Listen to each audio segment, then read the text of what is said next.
welcome to episode 4 of The Backcourt. And after the SSN has smashed every record, memberships, attendances, it's confirmation we are the world's best netball league. So I think that makes us the podcast of the world's best netball league, best podcast, something in that. Well, I don't know if we want to attach ourselves immediately, but I would say definitely the world's best netball podcast. I'm pretty happy saying that. Confident.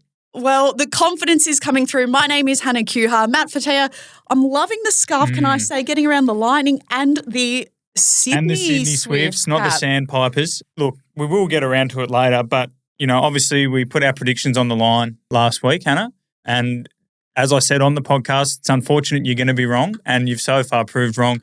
Lightning, cruisy win, Swifts, smack the fever.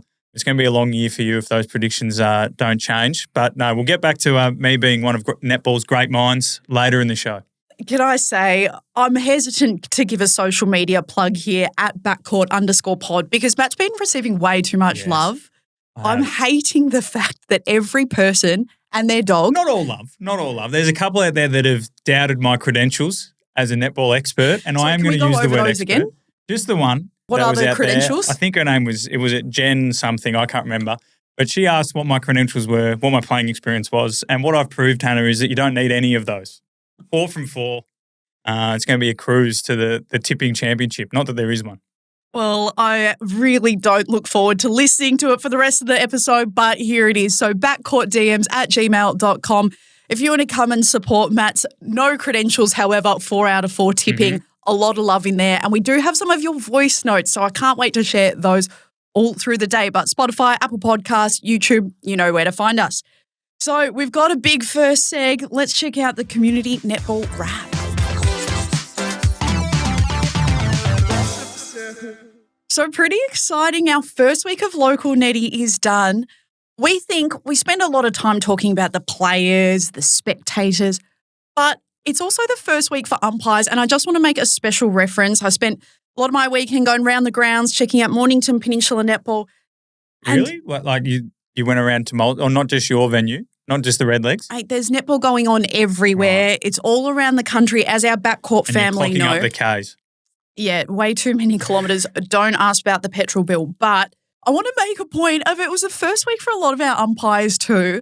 When I rolled up to my Saturday netball match, I'm not going to lie, I was a little bit nervous when I saw a fresh umpire with 2 ankle braces, 2 knee braces, the polo button all the way to the top. How old are we talking here? Middle age. And I thought, oh, this is a fresh umpire, fresh off the umpire exam. They've just done their B badge and they're ready to go. Double braces. Double. How much running, like at the standard you're playing, how much running is the umpire having to do up and down the court? Because when I used to watch the lower level, the junior levels, the umpires, it was more of a sort of walk, the occasional jog. And they really loved to crack the shits at any young kid that was within that sort of, you couldn't walk behind them. You couldn't be more than a metre behind them. They'd crack the shits. So what sort of speed are the umpires getting up to where they need 4 braces? A brace on every limb. True. Just get the elbows every out. Joint. Now the umpires, they're clocking up a few Ks. Okay.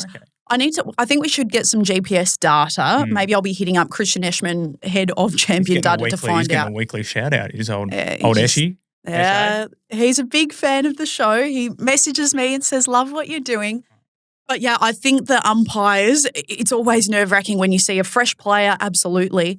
But the debut for the umpires also gets me nervous. But they did a great job, so much love. Probably more nervous as an umpire. You've only got one other teammate and they're on the other side of the court. And so was it the new umpire that had the braces? Yeah, absolutely. Right. So new umpire with multiple. Oh, it's not a good start. They've started themselves. Maybe that's what they were doing. They were trying to set out sympathy. They wanted sympathy from the players. Look, it was a nervous start down at the netball league I was attending, but that umpire did a great job. So it's all love from me.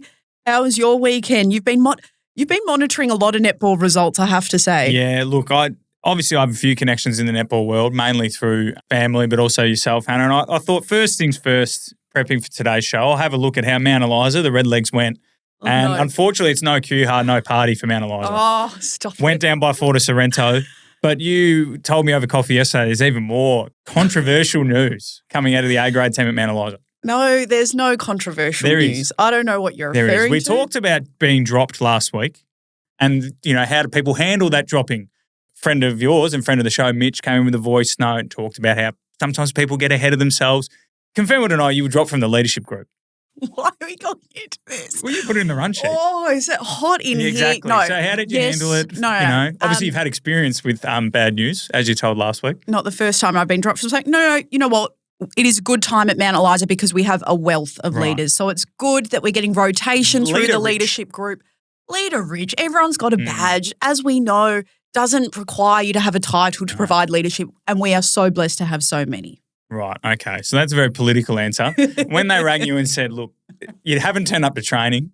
You're stealing cash. You're airing all our dirty laundry on the backcourt, the world's best netball podcast. Gosh. That obviously added up to it. Do you think you'd be able to earn the trust back of your teammates? Look, I'd like to think there was no trust erosion.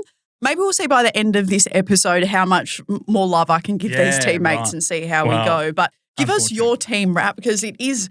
Yeah, we don't want to just have to talk about Mount Eliza every week. I really don't want to go through the highs and lows of my netball career. We'll be here for a while. Give us your wrap. Give us your voice memos. Send them in backcourt_DM. Sorry, I am really flustered. No, I'm sorry. I've got you there. Do you want me backcourt_Pod is Instagram. That's where you can go to sliding. Let us know how your team goes every week. I don't need this cross-examination. I've absolutely rattled her.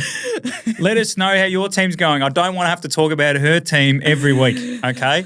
We do, but we have gone around the traps. There's been some bigger names than even you, Hannah, playing local netball recently. Isn't there? There's been a few big names. Absolutely. None bigger. I want to say Shani Norda. She set the VNL alight last week. I was on a court. Who did she play for? For the Saints. Right. And so my team was playing on one court and then far away, I'm hearing this. On the back court? Yes, we're back court number maybe 10 or something. Nice. Yep. Gippsland Stars will work our way up to the show court. But I could hear all of this crazy applause, commotion out of back court number 8. And I thought, what's going on over there? And then I found out later on, Shani Norda. Right. Just strutting her stuff. She has not lost it. What's the process? So with can she just play even if she doesn't have a local club? If you're getting, you can get picked up with VNL. Okay, because I was just thinking, usually I know in other sports, for example, you would have known, VFLW, AFLW sort of parlance, that you would have to have a community club. So if you were to be dropped, I don't think Shani's getting dropped from the Saints. No, to be fair, I think Shani is out in the Mornington Peninsula. So she's playing out there as well. I don't know how regularly she'd be suiting up, but I'm pretty sure she's got some kind of link. So you're really dropping down the big dog order in the Mornington Peninsula, aren't you? No way. I just turn up, play my game. But Shani Norda, she's doing more than just playing. She's setting the VNL alight. Can we start the rumour? Not at all. Can we start a rumour? Could she be back to SSN form? Well, we saw last year Nat Medhurst got plucked from obscurity. And also a former Pie. So maybe that Collingwood connection, Nicole Richardson at the Mavericks. Could there be something in that? Yeah, I'm not sure. We have to see a few more injuries. You could have used it in your notable netball mad shit last week. But you've missed an opportunity. But there's more big names. Maddie Brown is another one. She's obviously, your friend. Personal friend of yours, Hannah. And SEN co-commentator. She's on Fox. She's everywhere. The Brown family, they're netball media everywhere. Got their claws into it. She's playing for, she's not playing at the moment, but she's assistant coach for Torquay down in Geelong, which is a notable league, I'm led to believe. Yeah, great league. I'm excited to see what Maddie can do, firstly as a coach, but I wouldn't be surprised if she gets to maybe halfway through the season and goes, right, I'm sick of this. We need to sort out issues. And she just puts herself on court, gives herself, the wing attack bib and says, I'm going to sort this out as a playing coach superstar. How does that go when you're dragging the other wing attack? You're not up to it. I think for Maddie Brown, you'd be taking the bib off and putting it at her feet and saying, please, Queen. You're a mid-court, aren't you? Yes. Yes, right. So Maddie Brown comes down to training. Are you, as one of the mid-courters, starting to get a bit nervous that, right, I'm on the edge here. I've got to up my game. It's Queen Maddie Brown. I know. But you're thinking that's it. I might as well just go train with the bees. Take the dress off, hang up the Asics, hang up the Mizunos. If Maddie Brown's coming your way, you're saying, Maddie, what temperature do you like your water? Sparkling or still? Is the only thing you'd be asking. On game day? I love sparkling. I've got some sparkling right now. There you go. But would you have that on game day? For Maddie Brown, I would be I'd be putting it in the soda stream myself and carbonating that water if that is what she asked me to do. Well, it'd be a world first, I reckon, sparkling water on game day. But there's more mid-quarters out there, aren't there, of big names as well? One that's causing some serious headaches all around netball leagues is Kimmy Rav. So, of course, she was up at the Firebirds last year. But it feels like her name is being Bandied. It's being bandied around. Bandied around every league. Like there are rumours, is she at Edie Asp in Mornington Peninsula? Is she at Melbourne That's Uni confirmed. Lightning? I think Edie Asp is confirmed. Netball Connect has been updated. I've been told. I And just love she's the playing for them. fact. I love the fact that any club is saying, "Oh, we might have Kim Rav coming up." You just don't know where she's going to pop Melbourne Uni, again, educate me. Edie Ath would be her Saturday team. Yes. And Melbourne Uni would be her V&L team. Yes. Right, so she can play for both. Yeah, but so there could be fact to the rumour. Is she going to pop up at the Kalgoorlie Thursday night competition? Wow. Is she going to be at Kalgoorlie? Launceston on a Tuesday? You don't know. She's being rumoured to be everywhere. I think that's pretty no. I wouldn't say her doing that. All I know is I have checked Edie Ath, they've got A-grade teams coming out every orifice. Because they've got one that plays in the Southern, one that plays in the Mornington. Yeah. Obviously, can you tell that that's where you play your netball? We've only talked about that competition, so send in some raps. So if they're playing in this, they won both games convincingly. So we can't quite figure out which one Kim Rav's playing in, but they're going well in the A grade. I think she'll be playing A grade but they're where Southern I played. and Mornington, they're both. Nah, she'll be at Mornington. I think I'll be playing against her in a couple of weeks' time. And are you already nervous? Yeah, am I convincing you that I'm not? It's not been a good start of the year. Leadership group, finger. No. It'll be great. I can't wait. Hopefully I get to play against her, but we'll see. It does beg the question though, like who have you played against who has a bit of clout around them? And how do you approach these players? Like I love the stories of, particularly in the SSN, when girls have played, their whole lives have idolised someone, and then finally they get to play with or against them. Yeah. Do you do the jumper swap? With or against, then almost like playing against would be a dress swap, wouldn't it? You wouldn't do that on court. Would you approach them for a photo? Can you do that? I think you can definitely approach them for a photo. I don't know about the dress swap. I don't know if that would work quite as well. But in terms of, I think playing with someone's harder than playing against. Playing against is just that on-court battle. You might have a chance to show them that you're up to it, and they might, in your head, they might go home and go, geez, who was that little mid-quarter? And then 3 weeks later, you're playing for the Vixens. But that's easier than with, because with you have to also connect with them on a social level. You're trying to impress them not only as a netballer, but as a person. I think that can actually create more awkward situations. 100%. I played with Gina Crampton last year, so a former captain of the Silver Ferns, and there was nothing more awkward. And you want her to think you're cool. Well, yeah, I was playing centre. She's wing attack. Like, we have to get along as peers. But, at the start, I'm like, whoa, Gina's really good at netball. And she's really cool. Well, what about off-court? You're catching up for a couple vinos. That's but what you can I ask her for a photo? No, you can't. No, probably not. Not if you're playing on the same team. Okay. Geez, we've created a minefield that's awkward. here. If you round the first training session, you're asking for photos, and then you've got to play with it the whole year. You're playing one off against them. That's fine. When are you going to see them again? Yeah. All right. So maybe I ask Kimmy Rav for a photo. Yep. See, my general take is I don't approach famous people because I think just leave them to live their lives. However, we've had a voice memo come in from Jemima from South Yarra, who has a slightly different approach.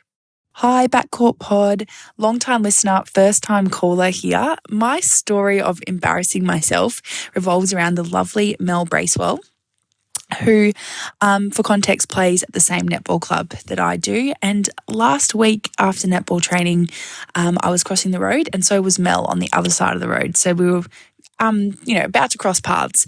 And as we were both on the approach, instead of me saying hello to her like a normal person, I panicked and said, so should we high five?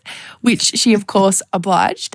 And we high-fived. It was a really crisp sound. There was full hand-to-hand coverage. It was quite the impressive high five. And then we just went on our separate ways. Mel to netball training and me to home to question my decisions. So, Mel, if you're listening, so sorry for being a weirdo.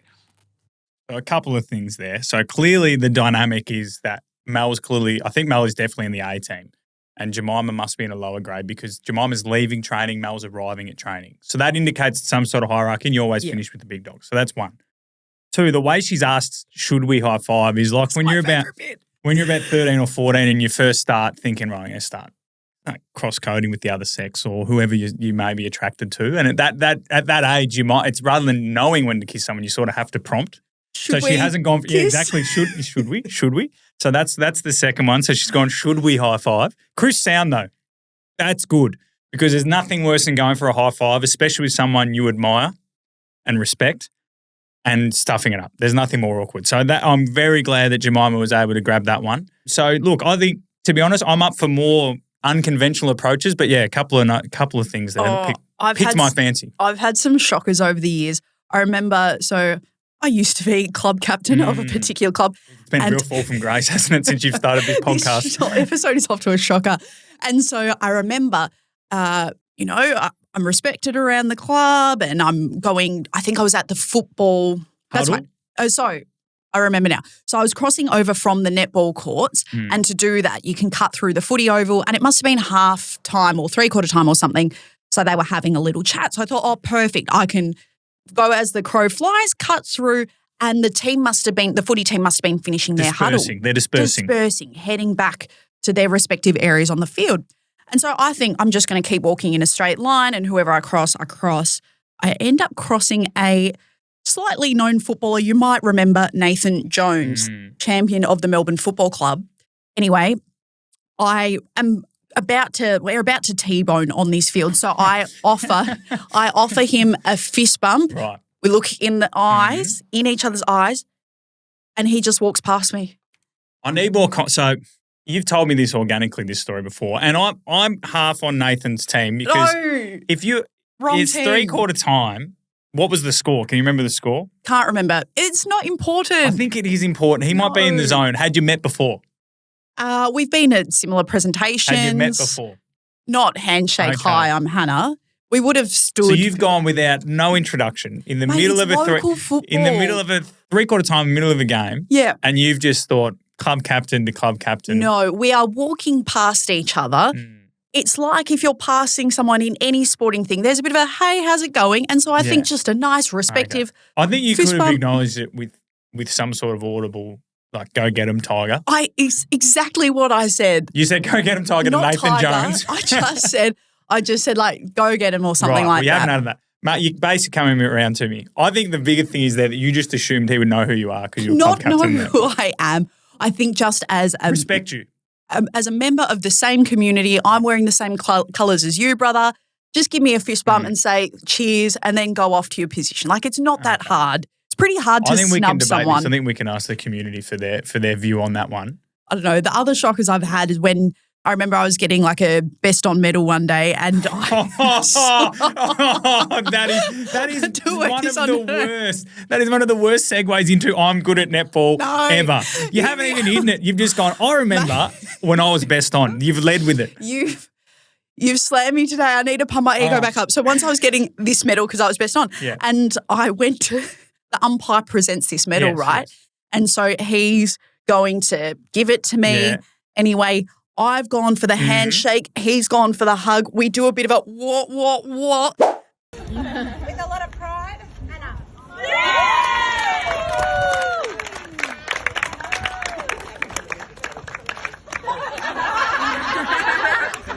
And honestly, they took the best on off you. This is embarrassing. You are worst on with presentations. And it was, I reckon, eternity passed between the moments of the two fake handshakes. In the end, I went, there's only one way to rescue this.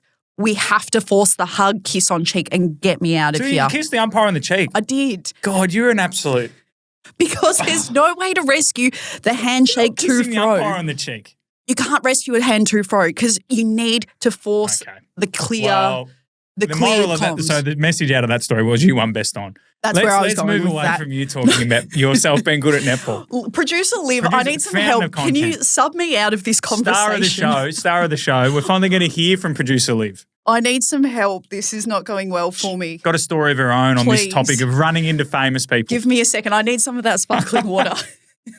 Yeah, hey guys. So I was at a gym class a few months ago. I think it was late last year, 6 a.m. on a Monday. I've rolled in, I'm half asleep. And as the gym class started, I realised that I was in the presence of AFL legend and current Carlton coach. Well, current at time of recording. Yeah, at time of recording, Michael Voss. So the class starts and as everyone's doing, you're just playing cool. No one's recognised him as such yet. I'm on the rowing machine. He's on the treadmill next to me, and mid-set he has jumped off the treadmill and gotten onto the spare rowing machine next to me, and I'm like, this is my opportunity. So I turn to him, make a joke about him trying to cop out of the running, And he blows it off. He's like, nah, I've got a knee injury, whatever.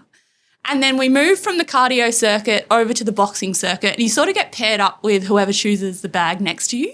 And sure enough, Michael Voss has V-lined over to the bag next to me. And I'm thinking, oh my God, because you move from the bags into the boxing ring. Yeah. So next thing I know, I'm in a boxing ring with Michael Voss. 3-time premiership captain. 3-time premiership captain. And I am absolutely panicking, right? I'm thinking if I don't get this combo right, I'm going to get nailed. This will be the end of me. Sure enough, I live to tell the tale, but I do think that I warmed him up for his citizen's arrest, which I think was about 2 days later. A few days later. Is Vossi married?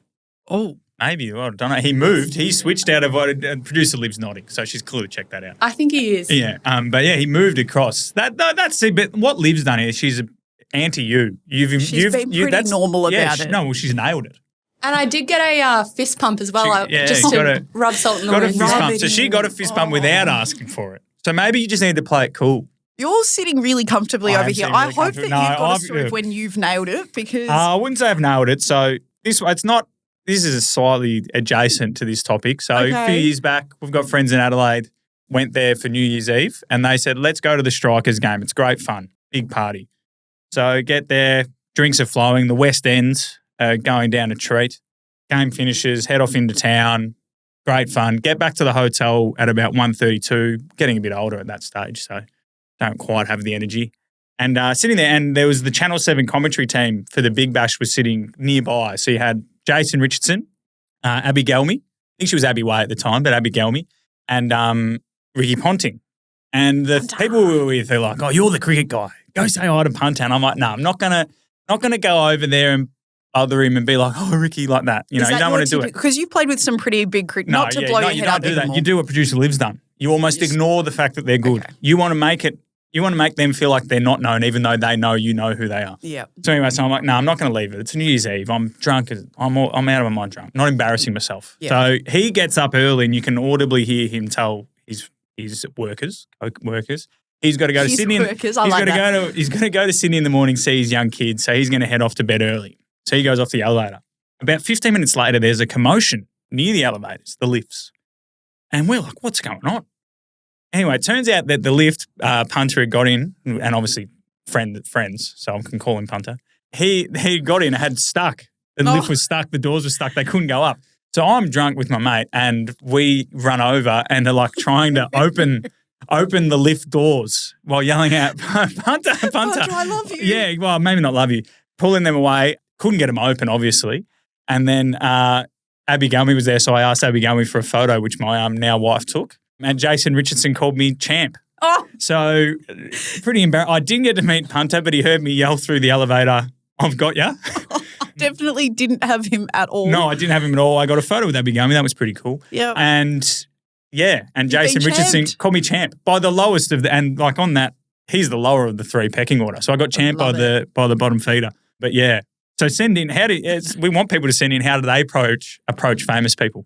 Oh, I need some tips, apparently. I'm going to actually argue that yours is worse. You didn't even get to meet Punter. I got to meet Abby Gelmy. Got a photo with Abby Gelmy. But you didn't meet Punter. Like, he was your big ticket attraction. Yeah. Look, maybe when I'm older, I'll think back and think maybe I should have embarrassed myself, but I'm pretty happy with how it went. He did come out of the lift because I think you have embarrassed yourself by trying to force these lift doors open. We weren't allowed to film him getting it. Like, the hotel staff didn't want the embarrassment of the fact that Ricky Ponting had been trapped in a lift for 20 minutes with civilians. All the stories coming out here, guys. The backcourt breaking all the biggest exclusives. It was about 7 years ago, but here we go.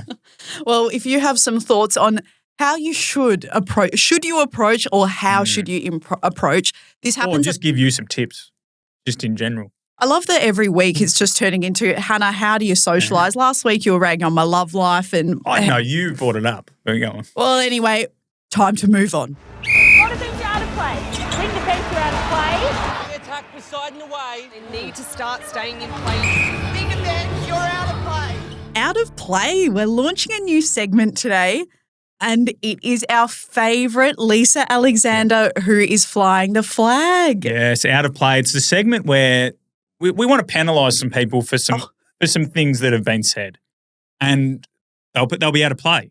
You know, No. and you will have been out of play many a times, both on and off the I feel court. like I've been out of play You've this been whole on and off. You've been out of play for the episode. first 20 minutes of this episode. So there's just a couple of things that I've noticed, and I thought to myself, that's out of play worthy. I don't know how umpires. We might have to get an umpire in to tell me how to tell people they're out of play. So as you mentioned, everyone's favourite netball auntie, Lisa Alexander, she's at it again. This time she's urging the SSN to expand immediately.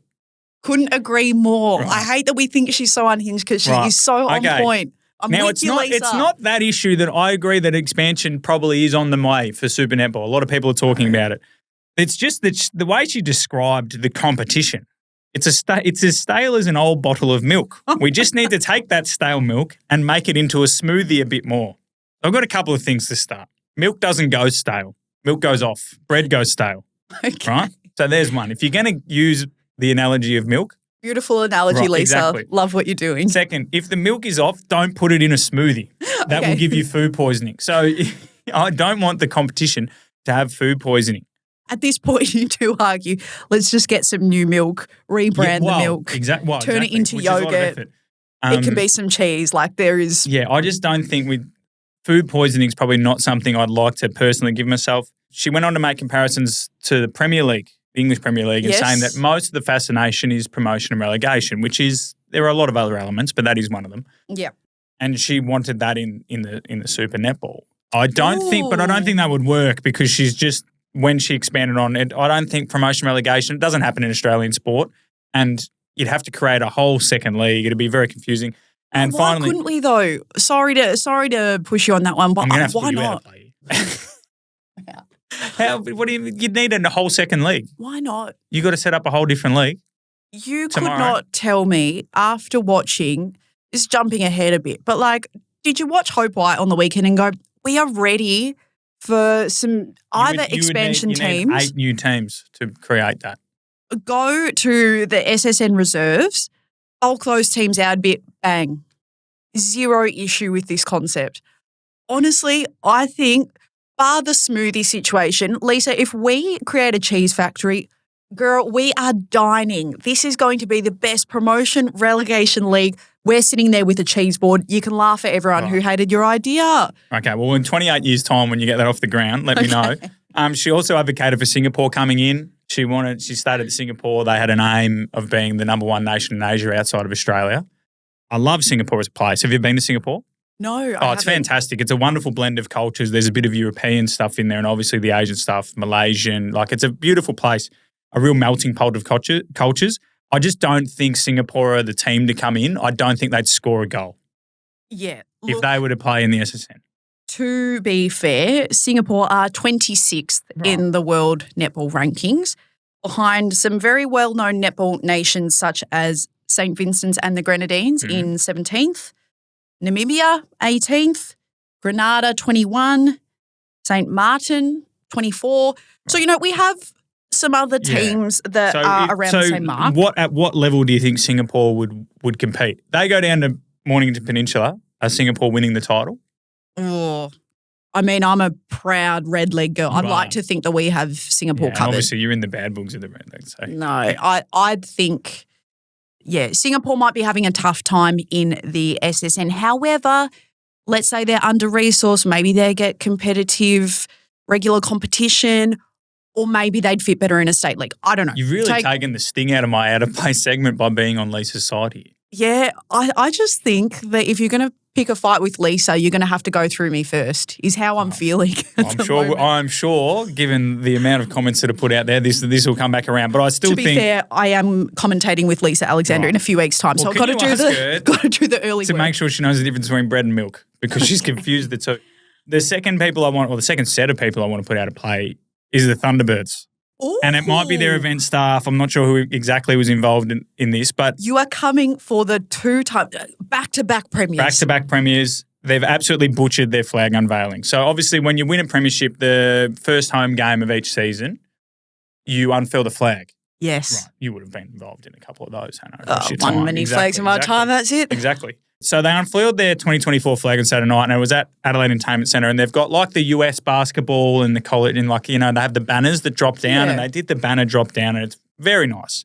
But they butchered it. So first, they reportedly, according to social media, unfurled it like way too early, like an hour or so before the game. No one's in their seats yet. The players weren't even on court, right? So Yikes. not only do the fans not get to see it, the Thunderbirds players don't get to see it. And then they miss an opportunity to really mentally just grind the Vixens into the dirt. Obviously, they didn't need any help in the end. But the Vixens should be out there watching it. You should do it. Yep. You got to be doing it a couple of minutes before the first whistle. Yep. Everyone's in positions, and you go, right, we're just going to stop. Remember when we beat you last year? Have a look at that, right? So you've got to admit. Oh, press on that wound. Exactly. Again, not that they needed to, giving No, away I the know. match, but I think that's even better to really build the image of this Adelaide fortress.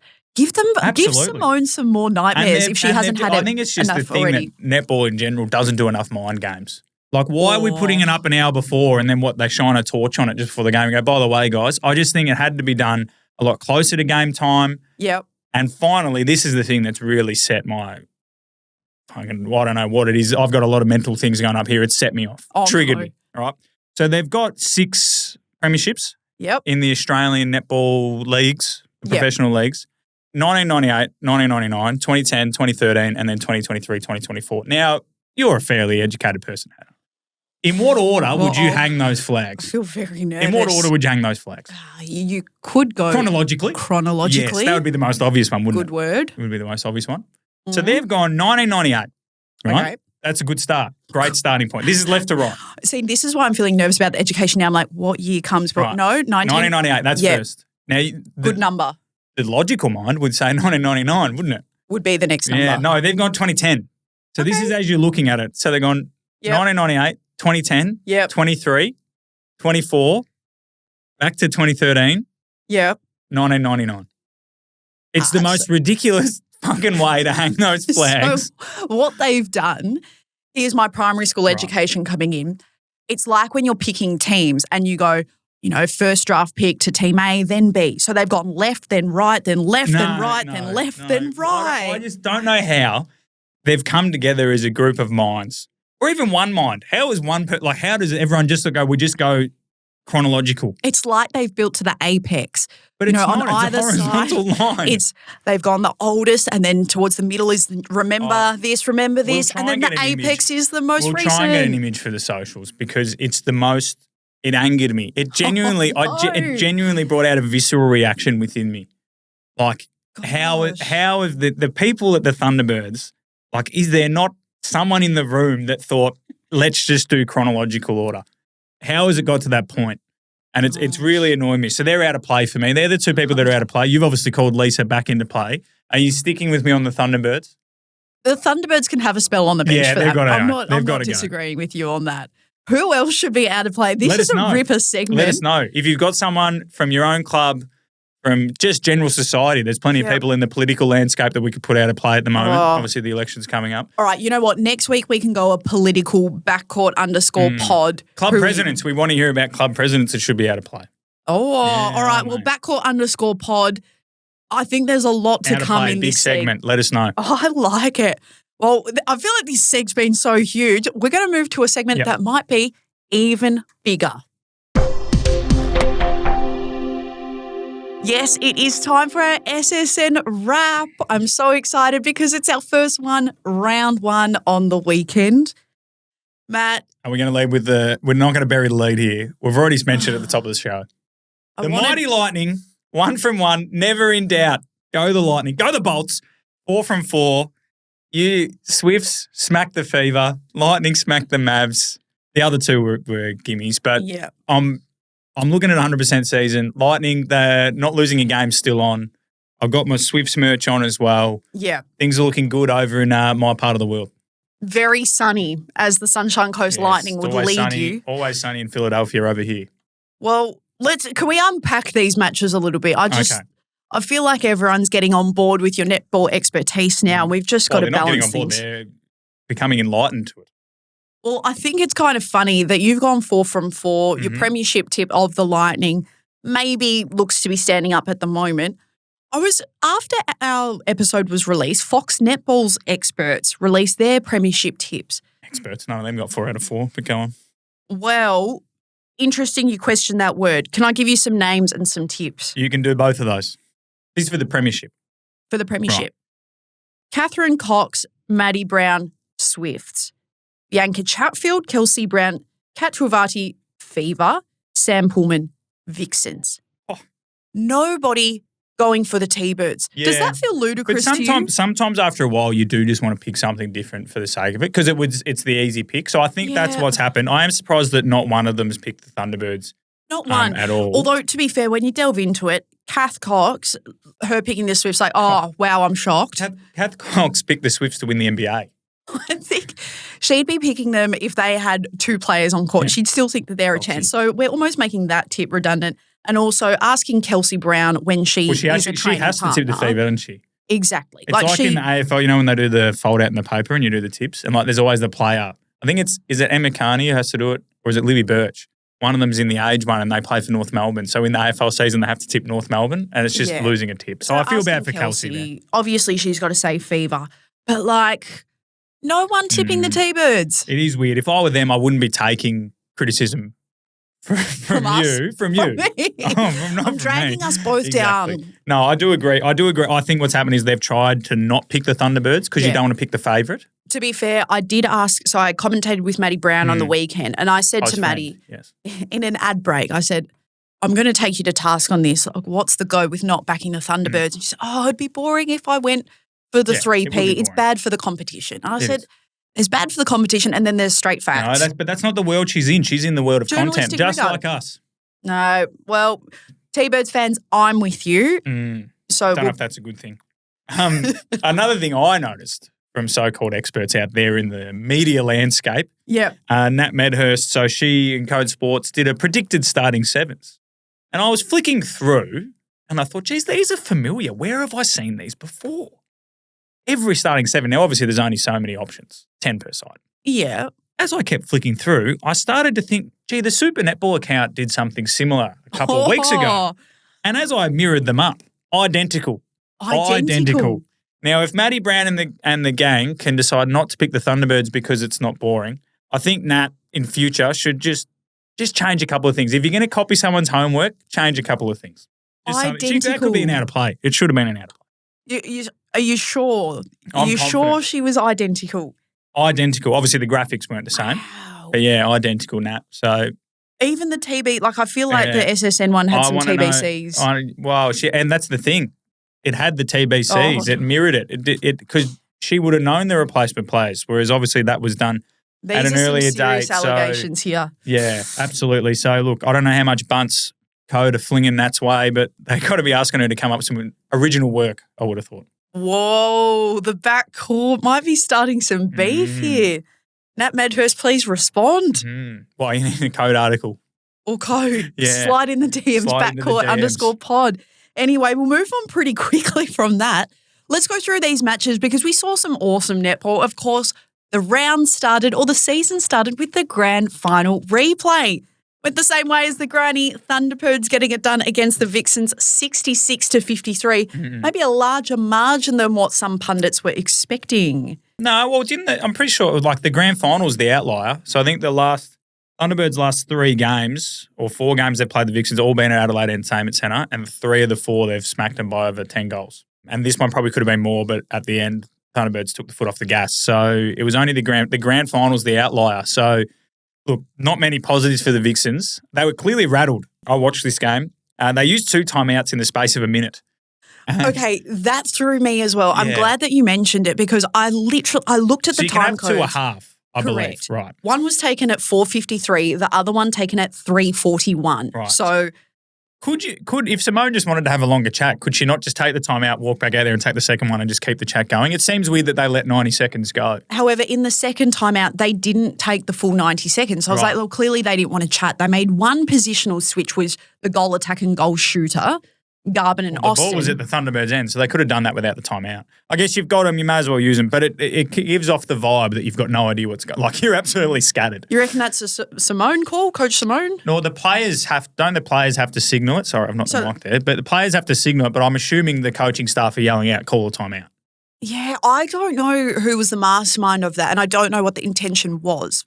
But no, yeah, look, but it was different. It doesn't come across well. It doesn't come across like a team that's in control. But what else did you? The other thing the Vixens will take out of it is they don't have to go back to Adelaide again. Not for at least 14 weeks. Yeah. It's like AFL building up to gather round and, pundits in the media saying, oh, what are you going to get up to in Adelaide? I'm going to play on my PlayStation. Do you reckon there's a bit of that same animosity with the Vixens? They're going, we don't like this place. If it happens again, they'll just park it, give them the points. We are staying in our rooms. We have trauma as soon as we step outside. Maybe they need to get out more. Maybe they need to get out, go to the Barossa, have a bit of fun and relax into the game. Maybe that I'd be interested to know. But, yeah, they'll be happy they don't have to go back there again anytime soon. Do you reckon it's a bit of leading teams where you need to face your fears, girls, and we're going to make you live in Adelaide for the next month just to really... Well, it'd be counterproductive given they play a lot of games in Melbourne. But to get over this fear, like... I don't know how it works with the season.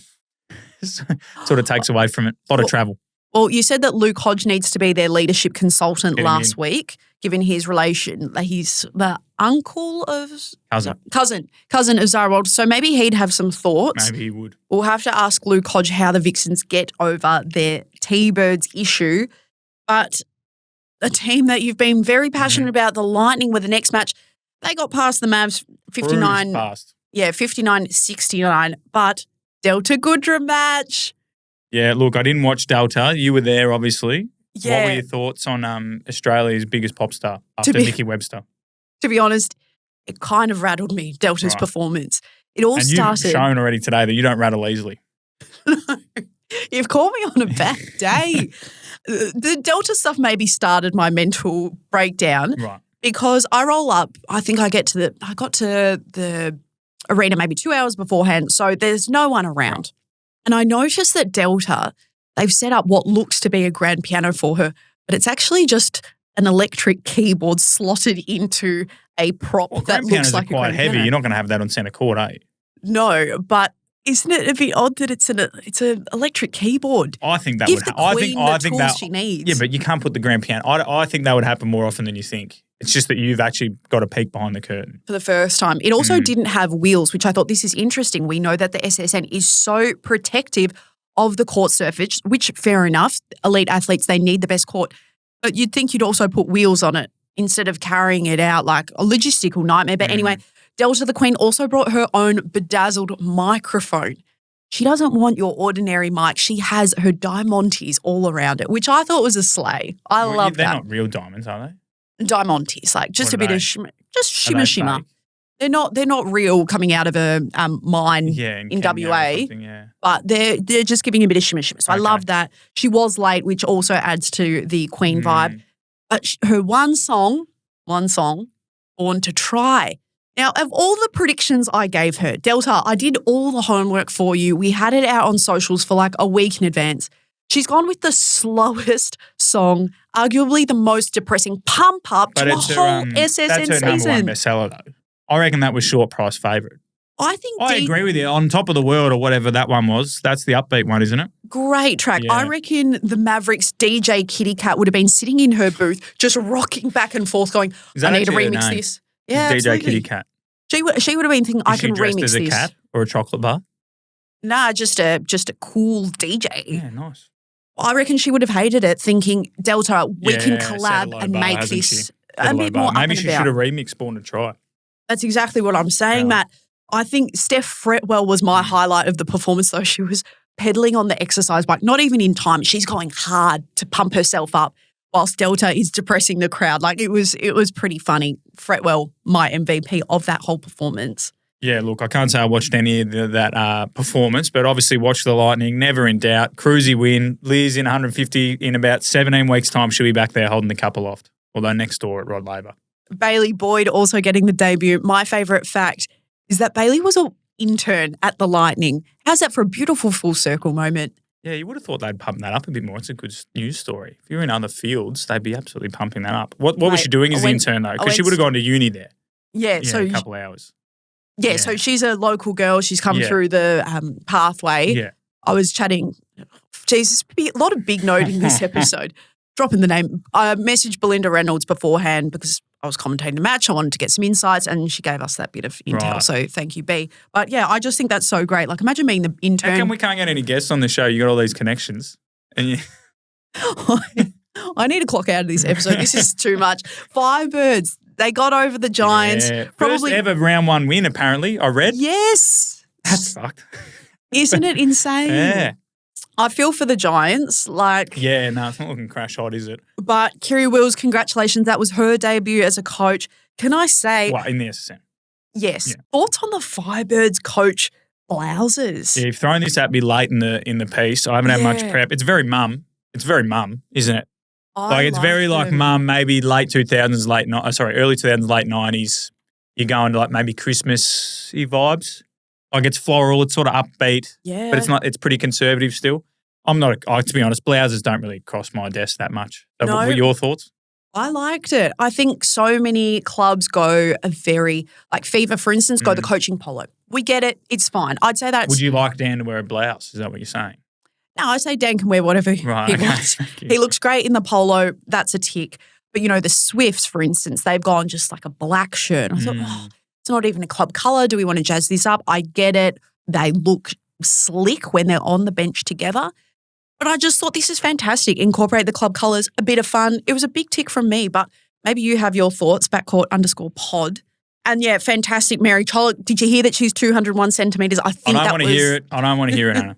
I don't want to hear it. I saw you put that in the run sheet and it was up there with the Thunderbirds misordering of flags for anger. It's there in the bin, sin Yeah. bin. And Imogen Allison also had her SSN debut, Hope White, set the court alight. She was such a game changer. Why does it take a debutante to change the fortune, like to bring the Giants some momentum? Don't know. I don't waste my netball brain power on too many things. Yes. But she's meant to be an absolute energizer bunny as a human. Yeah, I love what she brought to the court. The Fever, they went down Yeah. to the Swifts. I'm going to be kind to you because I've pretty much bullied you for 45, 50 minutes on this podcast so To be far. fair, it's all been warranted. But you had the Swifts in what, 6th, 7th? Something They won like by that, almost maybe. 20 goals. They absolutely trounced the Fever in front of their home crowd. Did you forget like Grace Wecky was good? Like what's the go here? I think she is good. Yeah. I think there were also moments we saw she's vulnerable. 18-goal win looks pretty invulnerable to me. Is invulnerable a word? I'm not sure. I know there's someone you've name dropped a couple of times. Is it Georgia Radchik? Yes, Yeah, from she put up SN a nice Netball. little Twitter thing just sort of apologising for also doubting the Swifts. So I look forward to you apologising to both the Swifts and the Lightning on this podcast very soon for your inability to get on board. Nope, I'm not backing down. Yes, the Fever went down by a big margin, but I also said that the Fever can make the grand final, and I'm going to stand by it. Well, it's still plausible technically. It's mathematically a chance. I think the Fever, if you had a one-sentence summary, they would have lost it for themselves. Swifts were fortunate to be on the receiving end of that. You're like the anti-Catholics, aren't you? You hate the Swifts, don't you? You hate them. No, I mean, I could be the voice of balance. However, no, I think, honestly, the Swifts' slick lineup, they did well. The connection's going to build with Grace, and I think Grace will figure out really quickly, like, this is no NZ over here. This league is something else, and Right. she's going to have to be Right. so strong with her takes, her footwork. So what you're saying that she'll only get better is what you're saying. Correct. Right. And they just won by 20 goals. Okay, You're not- I you're- understand where you're coming from here, and I think we should move on to right this week. along. Verity Simmons making her club debut in front of her old mob. That was pretty special. was I good. did like that. Suck it up. Although I don't think they parted on that bad of terms. But I'm not sure. No. It's all love for Vez. And how could you not be full of love for Vez? She is a champion. So I guess let's quickly put this week behind us. You did go 4 from 4, but this week is a new week. 4 new matches to analyse. Yep. Firebirds v Fever. Well, on current form, and I had the Firebirds finishing above the Fever on the ladder, so I've got to go with the Firebirds. Okay. Nissan Arena, Okay. Blouses, all there. Blouses. No, I'm still backing the Fever in. I think Mary Cholk, she's also learning what the SSN is like, and she will get better. But I think the Fever will outclass the Firebirds. Swifts, Mavs. Swifts. I'm with you on this. Right. 100%. So you're jumping off the Mavs. I still think the Mavericks have a great defensive line. I think the Swifts at this point in the season have the upper edge. Lightning and T-Birds. Okay, we're going to be split on this. Bolts. Yeah. Bolts, baby. Yeah. You're not jumping off. I'm not jumping off. I feel like we're pretty going hard. Well, I said they won't lose, so it's like I have to tip them every week, don't I now? Yeah, I shouldn't even No, ask my about colours are the Lightning most. anymore. Vixens, Giants. Yeah, Vixens. Yeah. Vixens. Okay. Unfortunately. Well, you know what? We've had a lot of disagreeing We in have. this show, but we've come together at the end, Matt. That is good. Back on track. Back on track, backcourt_pod. If you have thoughts on any of this, if you've got predictions for next week, we want to hear them. But mostly we want to hear about your local netball because Stories. We want stories. I'm not sharing any more of mine. I've had I enough. liked your stories. They're good. They're terrible. Spotify, Apple Podcasts, and YouTube. Can I tell you what I'm going to do? Why we need to wrap up this episode? Yeah. Because Joe Weston's book comes out today that we film Tuesday. So I've got to do some reading. Mm. So big afternoon for me. You up to anything exciting? Not that. All right. Well, maybe I'll bring you the book review. I've teased it for a couple of weeks now that I can actually read Joe Weston's book. We'll do it next week. If you want to. All right. Homework's out. Netball fiction review coming next week and so much more. Thanks for joining us for episode 4.